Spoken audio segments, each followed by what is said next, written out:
Bagi kalian peserta tes SKB ATR BPN Formasi Analis Hukum, wajib pantengin channel ini. Stay tune ya.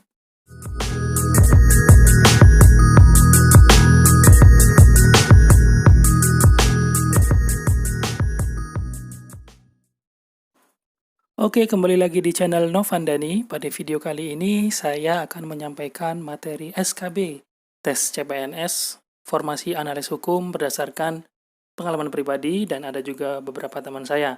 Tentunya ini dibutuhkan oleh teman-teman yang akan ikut tes pada tes SKB 2019. Semoga ini membantu kalian semua dan disimak baik-baik ya. Nah, untuk materi tes yang harus teman-teman pelajari, saya membaginya ke dalam 3 kelompok. Yang pertama mengenai kelembagaan Kementerian ATR BPN, kemudian undang-undang yang berkaitan dengan disiplin ilmu, yaitu ilmu hukum, kemudian materi dasar tentang ilmu hukum yang pernah kita pelajari di kampus. Nah, teman-teman, nanti di akhir akan saya coba berikan contoh soal yang nanti akan mungkin bisa memancing teman-teman semua untuk bisa mengembangkan materinya. Oke, pertama mengenai materi kelembagaan Kementerian ATR BPN. Ini teman-teman bisa cek di atrbpn.go.id. Nah, yang perlu teman-teman pelajari di sana adalah mengenai visi misi, struktur organisasi, kemudian program unggulan yang sedang dilaksanakan, kemudian dasar hukum adanya Kementerian ATR BPN ini. Nah, teman-teman harus tahu itu semua. Oke, sekarang kita lanjut ke materi mengenai undang-undang yang berkaitan dengan disiplin ilmu. Yang pertama, Undang-Undang Nomor 5 Tahun 1960 tentang Peraturan Dasar Pokok-pokok Agraria. Kemudian Undang-Undang Nomor 4 Tahun 1996 tentang hak tanggungan atas tanah beserta benda-benda yang berkaitan dengan tanah. Teman-teman bisa membuat rangkuman untuk mempermudah teman-teman dalam mempelajari dan memahami aturan-aturan tersebut.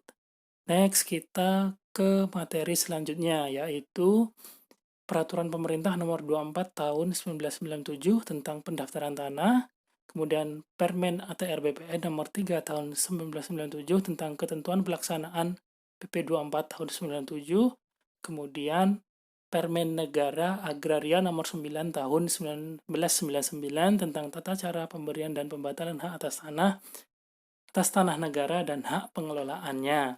Nah, ini teman-teman juga bisa buat ringkasannya ya untuk mempermudah teman-teman memahami dan mempelajarinya. Next, Undang-Undang Nomor 2 Tahun 2012 tentang pengadaan tanah bagi pembangunan untuk kepentingan umum, Peraturan Menteri ATR atau Kepala BPN Nomor 11 Tahun 2016 tentang penyelesaian kasus pertanahan, kemudian Peraturan Pemerintah Nomor 24 Tahun 2016 tentang perubahan atas Peraturan Pemerintah Nomor 37 Tahun 98 tentang Peraturan Jabatan PPAT. Nah, itu semua diringkas ya teman-teman supaya bisa mempermudah teman-teman mempelajarinya. Selanjutnya, nah ini materi lain yang teman-teman juga harus pelajari yaitu Undang-Undang ASN, yaitu Undang-Undang Nomor 5 Tahun 2014 tentang Aparatur Sipil Negara. Nah, ini untuk memperkaya saja ya teman-teman.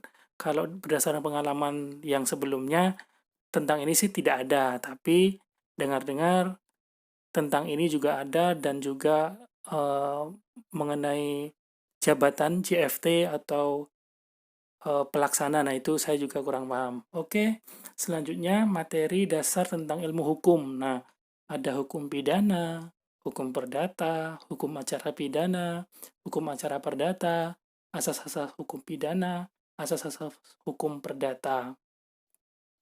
Nah, ini semua teman-teman yang sudah teman-teman dapatkan di kampus tentunya. Jadi menurut saya tidak terlalu masalah ya untuk materi ini. Dan selanjutnya kita ke contoh soal. Nah, ini yang pertama. Sebutkan berapa jumlah direktorat yang ada di lingkungan Kementerian ATR BPN. Kemudian sebutkan dasar hukum pembentukan Kementerian ATR BPN. Sebutkan dasar hukum larangan PPAT rangkap jabatan. Yang keempat, apa makna dari Actur Scriptur Forum Rei. Yang kelima, sebutkan syarat sahnya perjanjian menurut KUH Perdata. Nah, itu gambaran aja ya teman-teman supaya bisa memperluas. Oke teman-teman, itu dia ulasan dari saya. Semoga bisa membantu teman-teman dalam menambah materi belajar dan semoga sukses.